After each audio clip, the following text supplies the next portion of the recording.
Dans tous les films, que ce soit Knife of Cup ou Tree of Life ou encore même Song to Song, etc. Enfin plein d'autres films, Une vie cachée, on retrouve souvent le mouvement de caméra où ils suivent en fait tout le temps les mouvements des personnes qui marchent en permanence. Quand il va prendre, je sais pas moi, un stylo, on va le suivre comme ça. C'est plan rapproché, tout le temps en mouvement, jamais plan fixe, ou quand il y a des plans fixes, c'est la nature. Des fois, il fait exprès de filmer l'action comme on filmerait à la télé par exemple. Et à côté de ça, il va faire des plans excessivement contemplatifs, mais très lent. Toujours, très lent, mais pour moi, il y a vraiment cet aspect de un documentaire avec une polish de fiction. Je sais pas comment expliquer ça. Et moi, je trouve qu'aussi, il joue énormément avec l'audio. C'est-à-dire que quand tu regardes, il y a très très peu de bande-son.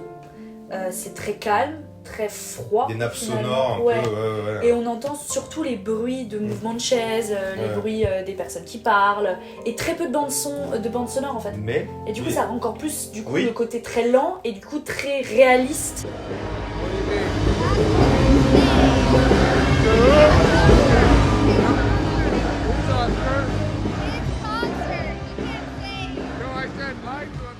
J'ai l'impression, la manière dont il filme les conflits vraiment physiques, où ça va crier, ça va s'accrocher, ça va jeter, ça va machin, je trouve qu'il y a une approche très documentaire. Mais documentaire embellie, pour lui donner un aspect quasiment magique.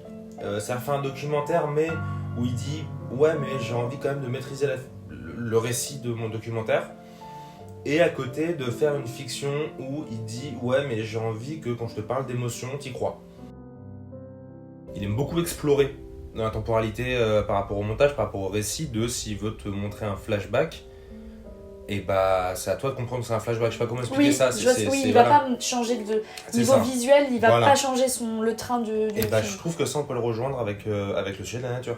Parce qu'il y a ce truc très immobile et très intemporel de la nature. Aussi. Il y a ce truc du... encore une fois, ça rejoint les émotions, temporalité, nature. Tout ça, ça fait quand même ce gros point d'orgue. Il y a une grosse mise en parallèle entre la nature et toutes les émotions. Dans Night of Cups, il va énormément mettre en avant la roche, tout ce qui va être minéral. Il y a un vrai truc d'immobilité complète dans la nature qui rejoint énormément le caractère du personnage principal de Rick, qui est cette espèce de fantôme présent mais qui n'influe sur rien. Là, il y a aussi ce truc du est-ce que le personnage peut ressentir des émotions, est-ce que c'est normal qu'il n'en ressente pas? Et pour faire passer ça, il va énormément mettre en scène la nature. La nature est vraiment partie intégrante de ça, quoi. Pour lui, la nature, c'est genre la matrice absolue de tout ce qui va être la condition humaine. Dans Tree of Life, t'as vraiment cette contradiction entre la nature où ils vivent à la campagne, donc t'as vraiment la place de l'arbre qui est hyper présente, et le côté où à la maison, c'est totalement le chaos, avec un père très strict, très sévère, limite violent. Il va beaucoup mettre en parallèle le fait que le temps passe dans les émotions humaines, dans les actions humaines, tout ça, pas dans la nature. C'est vrai. Le temps reste quand même assez figé à ce niveau-là. Dans la ligne rouge, il y a un rapport énorme avec, qu'on peut retrouver dans Tree of Life, ou encore je pense Song to Song aussi, c'est le contraste entre les scènes assez violentes et les plans contemplatifs. Oui.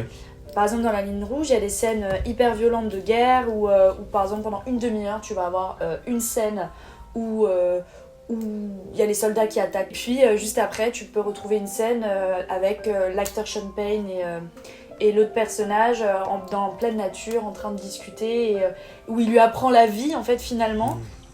What difference you think you can make, one single man, in all this madness?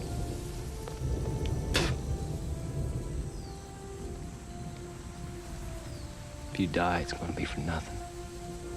Et ça rend du coup les moments de violence encore plus hardcore.